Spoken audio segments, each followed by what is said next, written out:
The idea of Yartzeit, marking the anniversary of the death of a loved one, is very powerful in Jewish life, in every single Jewish community. The word Yartzeit is German.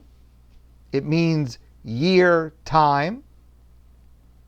The idea of marking a Yartzeit in a specific way goes back at least to the time of the Talmud, perhaps 1,500 years ago or more. However, specific aspects of observing a Yartzeit that we may be familiar with are much more recent. For example, the idea of saying Kaddish on a Yartzeit, the idea of lighting a candle on the day of a Yartzeit, those practices only start in the late 16th century. In the entire Torah, only one Yartzeit is explicitly mentioned. It's in this week's Parsha, and the Yartzeit that is mentioned falls this week. It's in the second of the two Parshios. This Shabbos is the double portion of Mattot-Massei.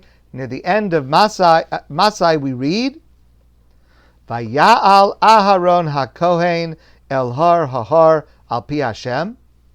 Aharon, Aaron, Moshe's brother, the Kohen Gadol, the high priest, he ascended to Mount Har at the instruction of God.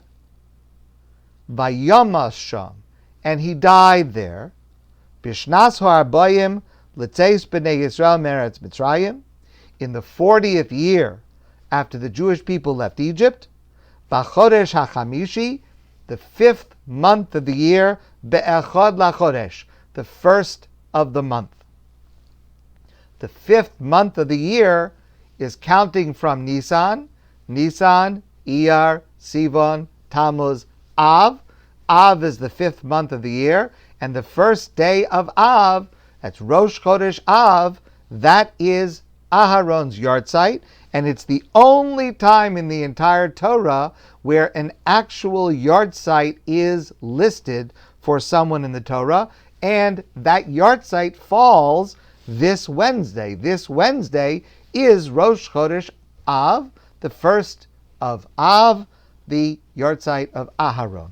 Just parenthetically, in the Torah itself, the Torah only refers to the months of the year by number. The 1st month, the 2nd month, the 10th month. The names that we give to the Jewish months, those are all of later origin. They come only, they're not Hebrew words. Nisan, Sivan, Iyar, Sivan, Tammuz, those are Aramaic words.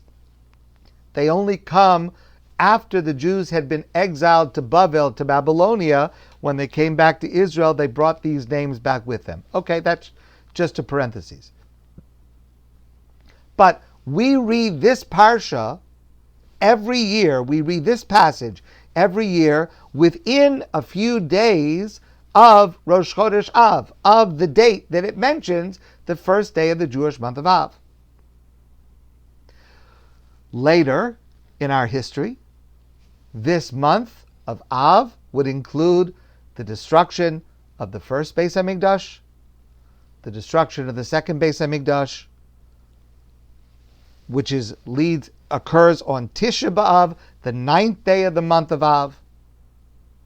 And our sages connect these two events, the death of Aharon and the tragedies that fall on Tisha B'Av, when they tell us Misas Tzadik, the death of a righteous person, Dome l'Sreifes Beis Elokeinu, is comparable in significance and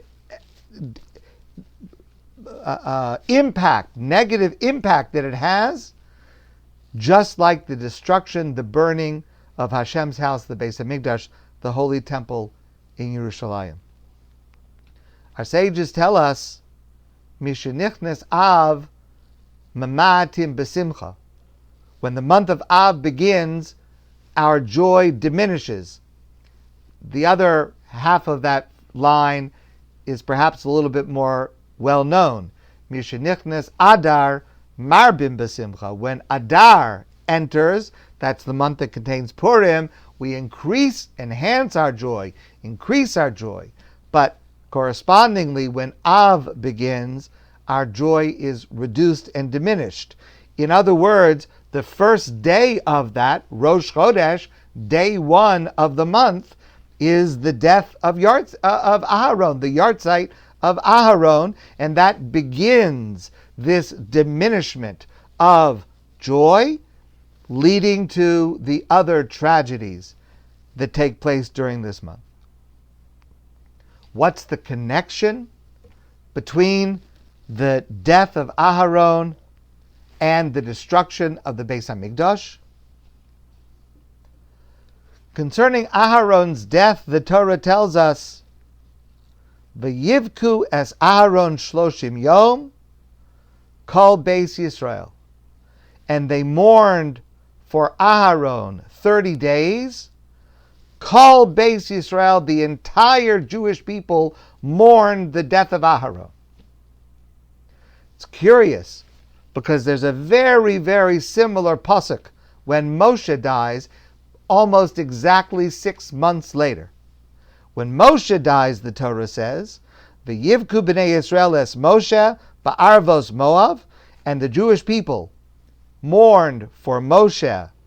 They were in Arvos Moav, that's the fields of Moab on the eastern bank of the Jordan River, Shloshim Yom, 30 days. But you'll notice a very subtle difference, because when Moshe dies, who is it that mourns for him? Beis Yisrael, B'nai Yisrael, the children of Israel. When Aharon dies, who mourns for him?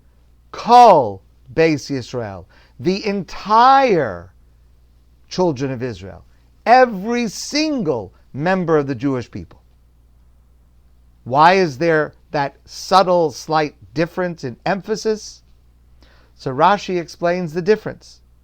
Because when Aharon died, Aharon was mourned by ha'anoshim v'hanoshim, the men and the women. Levi shahaya Aharon rodev shalom, because Aharon ran after peace. He pursued peace. He looked for opportunities to bring peace. Umatil ava ben bali meriva. He looked to insert himself when he saw two people arguing in order to bring about peace. And he looked to insert himself, ubein ish liishto, between a husband and a wife. If they were not getting along, God forbid, Aharon would insert himself in order to try to bring about peace. And that's why Aharon was mourned by Kol B'nai Yisrael, the entire Jewish people. Moshe may have been greater than Aharon, but Aharon was more beloved by every single member of the Jewish people.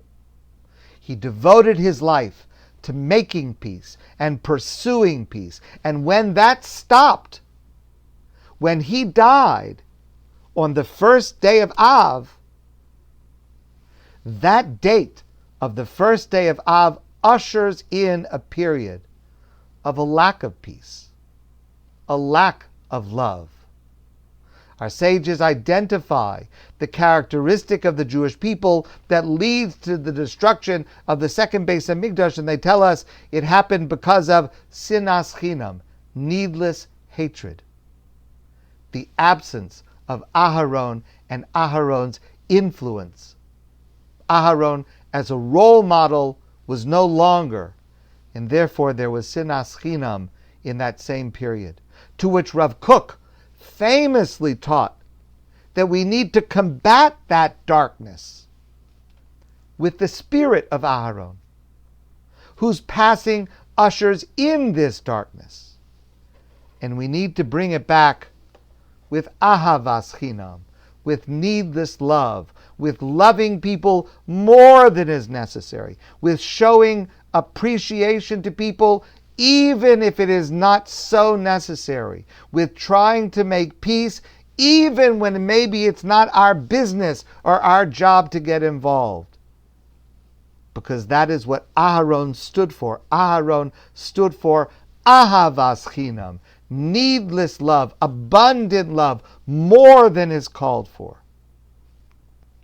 You'll notice that when Aharon dies, he is mourned by Kol B'nai Yisrael Shloshim Yom, 30 days. Just as we would mourn, God forbid, a member of our own family who passed away, because every single person considered themselves a family member of Aharon when he died. Likewise, we should also observe Aharon's Yartzeit and mourn his passing. And the proper way to observe Aharon's Yartzeit, of course it's every day, but especially this week, Wednesday, Rosh Chodesh Av, Aharon's Yartzeit, the only Yartzeit mentioned in the entire Torah. The proper way to observe that Yartzeit is to act as he did.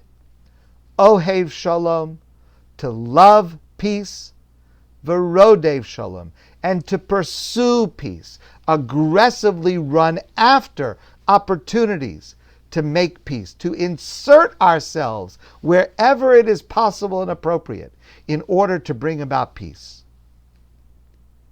Or to use Rav Kook's words, all of us need to engage in Ahavas Chinam, in needless love, more love than is necessary, more love than is called for. That is the legacy of Aharon. And that is the legacy that will undo the darkness of this month of Av. My friends, I wish for every one of us that we will be able to undo the darkness of Av and return it to a joyous month. Hopefully with the coming of Mashiach, and wouldn't it be great if it was before Tisha B'Av, that we would not have to fast this year, but it would be a Yom Tov, a holiday.